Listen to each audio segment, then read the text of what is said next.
થી 8 લોકો ત્યાં આવ્યા। કેવી રીતે ઘડાયો હતો આખો એ કરોડો રૂપિયાની લૂંટનો પ્લાન? રાજકોટ જિલ્લાના સાપરના જૂના રાજવી પરિવારના જીતેન્દ્રસિંહ જાડેજાને ત્યાં થયેલી 2.49 કરોડની લૂંટ કેસમાં પોલીસે ગુનાનો ભેદ તો ઉકેલ્યો, પણ આરોપીની મોડસ ઓપરેન્ડી અને લૂંટનો પ્લાન જાણી તમારા પગ નીચેથી જમીન સરકી જશે। કેવી રીતે ઘડાયો હતો આખો એ કરોડો રૂપિયાની લૂંટનો પ્લાન? કોણ હતું એ લૂંટમાં માસ્ટર માઇન્ડ?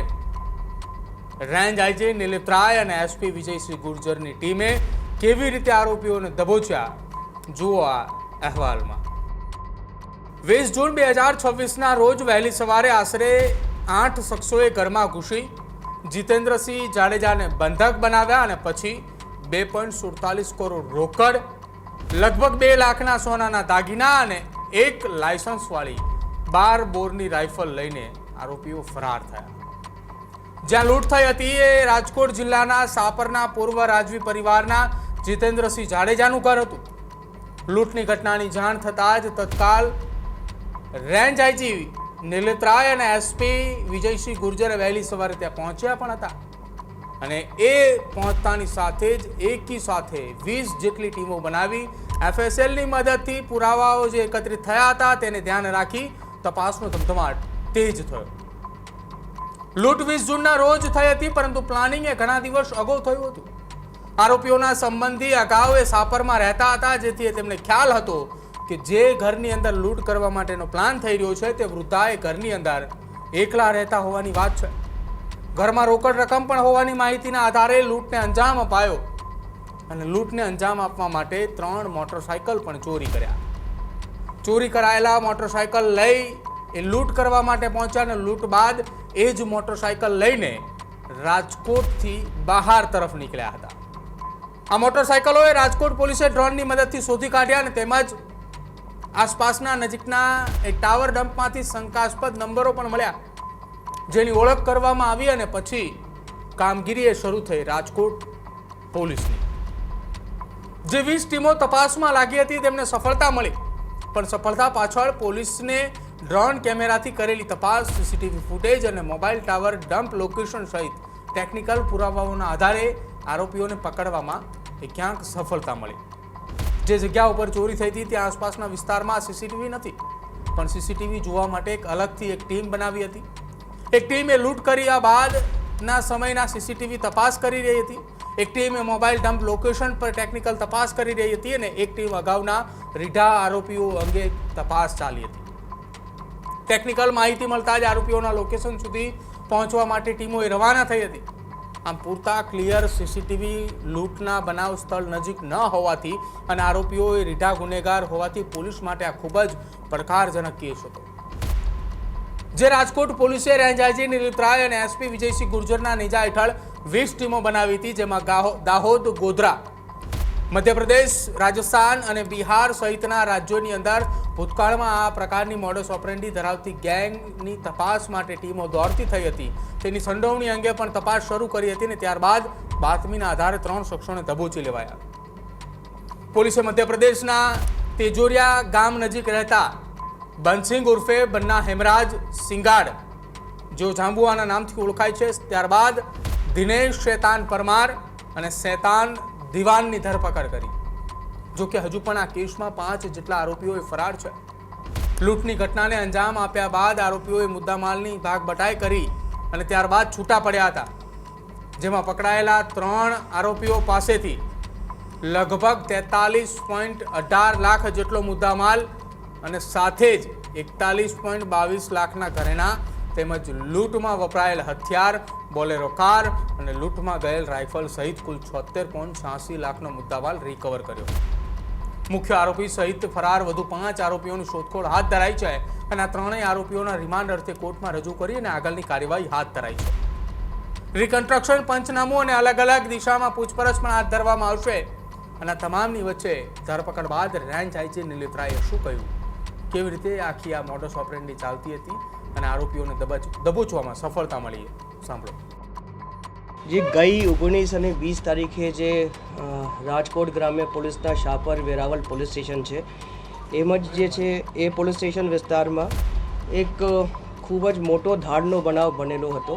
એ ધાડનો બનાવ એવી રીતનો હતો કે ત્યાંના જે જૂના રાજવી પરિવાર છે એમાં જે જીતેન્દ્રસિંહ જાડેજા જે ભોગ બનનાર છે એ પોતાના મકાનમાં એકલા સૂતા હતા અને રાતે જે છે એના કહેવા મુજબ 6 થી 8 લોકો ત્યાં આવ્યા અને આવીને જે છે એણે બાય ફોર્સ સાઈડમાં બેસાડી અને નાની મોટી ઈજા કરીને ત્યાંથી એમના પૈસા અને દાગીના અને સાથે જે છે એનો લાઇસન્સ વેપન જે રાઇફલ હતી એ લઈને જતા રહ્યા હતા. હવે જે બનાવ છે એ ખૂબ જ સિરિયસ બનાવ હતો અને બનાવ જે છે એ તાત્કાલિક જે છે એ રાતનું બનાવ હતો. પોલીસે જે છે ઇમિડિયેટલી શાપર વેરાવલ પોલીસે રિસ્પોન્ડ કર્યું હતું. ત્યાં જઈને જે છે જે રીતે કોઈ પણ સીન ઓફ ક્રાઇમ છે એને સિક્યોર કરવામાં આવે છે તો એ સીન ઓફ ક્રાઇમ જે છે પ્રોપર સિક્યોર કરવામાં આવેલ હતો. ત્યારબાદ જે સીન ઓફ ક્રાઇમની વિઝિટ જે છે એ એસપી રાજકોટ ગ્રામે શ્રી વિજયસિંહ ગુર્જરે કરી હતી અને ત્યાં જે છે એમની અધ્યક્ષતામાં FSLને બોલાવેલું હતું અને સાથે સાથે ફિંગરપ્રિન્ટ એક્સપર્ટ અને જે ડોગ સ્ક્વોડ છે આ ડોગને બોલાવવામાં આવેલ હતું. હવે ડોગ અને FSL અને જે ફિંગરપ્રિન્ટ એક્સપર્ટના આધારે સ્થળ ઉપરથી જે જરૂરી એવિડન્સ કલેક્ટ અને ગેધર કરવામાં આવેલ હતું. હવે જે આ બનાવની મારા દ્વારા પણ વિઝિટ કરવામાં આવેલ હતી અને DGP સરે પણ વારંવાર જે છે આ ગુના કઈ રીતે ઉકેલી શકાય અને તપાસમાં કઈ રીતે આગળ વધવું જોઈએ આ DG સરનું પણ અમને સતત માર્ગદર્શન મળતું હતું. ત્યારબાદ અલગ અલગ જે છે SP સાહેબ દ્વારા 20 ટીમો બનાવવામાં આવેલ હતી.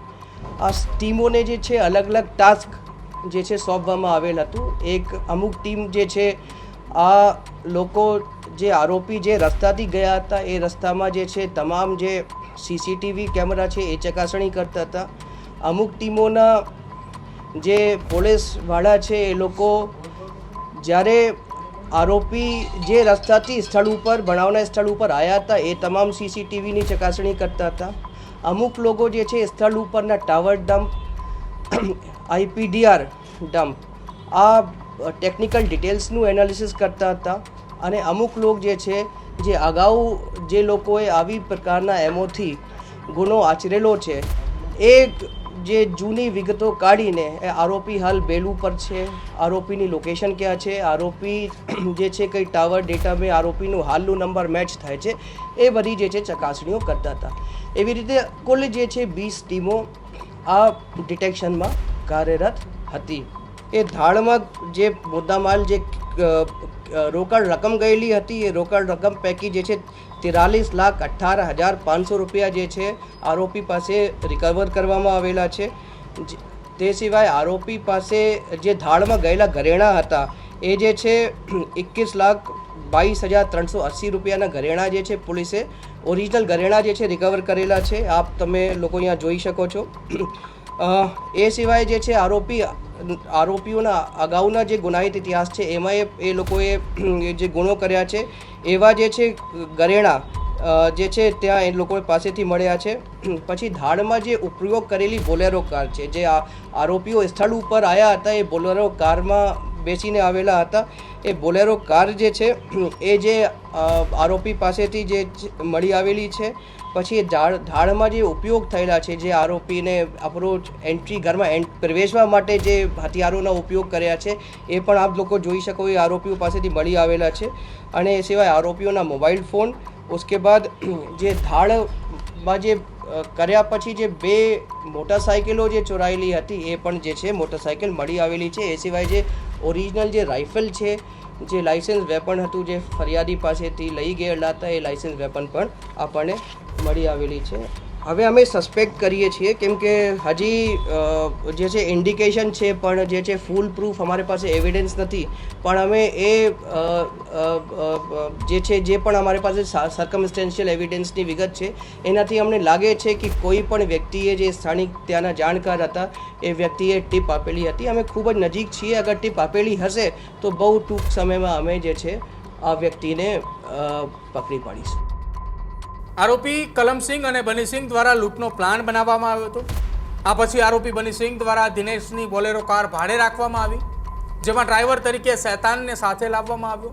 આ પછી તમામ 8 આરોપીઓની બોલેરો કારમાં ગુજરાતમાં આવી અને લૂંટના આગલા દિવસે રાજકોટ જિલ્લાના સાપર ખાતે આવી સ્થળ પર રેકી કરી હતી. ત્યાર પછી તમામ આરોપીઓએ પરત અન્ય નજીકના જિલ્લાઓમાં રોકાયા અને બીજા દિવસે એટલે કે લૂંટના દિવસે 19 તારીખે પ્રથમ 3 આરોપીઓએ કલમસિંહ, સુલસુલા અને વિઝન સવારીથી એ સાપર આવી ગયા અને દિવસ દરમિયાન આસપાસના વિસ્તારમાં રેકી કરી, જ્યારે બાકીના 5 આરોપીઓ રાત્રે સાપર આવ્યા હતા અને જે પૈકી દિનેશ અને શૈતાન એ બોલેરો કાર લઈને પરત રાજકોટ અમદાવાદ હાઈવે પર એરપોર્ટ નજીક ઊભા રહી ગયા હતા.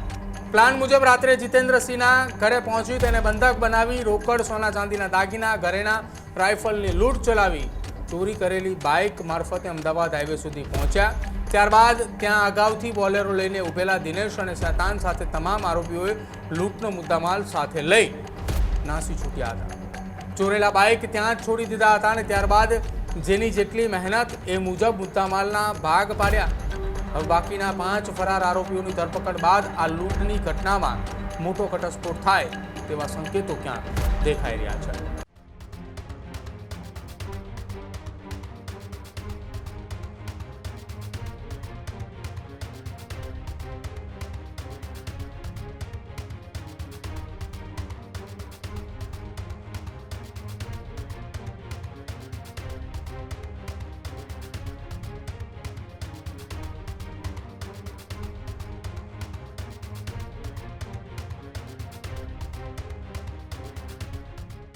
ખેડૂત ભાઈઓ છે એ ખેતરમાં ડ્રોન ઉડાવતા હોય છે ત્યારે આપણે એક પ્રશ્ન સતાવતો હોય છે કે જે આપણે અત્યાર સુધી જીપીએસ ટેકનોલોજીવાળા ડ્રોન વાપર્યા છે, જેથી કરીને મોબાઈલ ટાવર છે અથવા તો હાઈ ટેન્શન લાઇન પસાર થતી હોય, કોઈ વૃક્ષો હોય, ત્યારે જે જીપીએસ ટેકનોલોજીવાળા ડ્રોન છે એમાં ટકરાય અને ટ્રેસ થાય છે. પણ એગ્રીવન લાવ્યું છે જીએનએસએસ ટેકનોલોજી ડ્રોન, જેથી કરીને એ ડ્રોન છે એ કોઈ જગ્યાએ ટકરાય નહીં, પોતાની રીતે જ ડિસિઝન લે છે અને મૂવ થઈ જાય છે, જેથી કરીને જીએનએસએસ ટેકનોલોજી ડ્રોન છે એ વાપરવાનો આગ્રહ રાખો.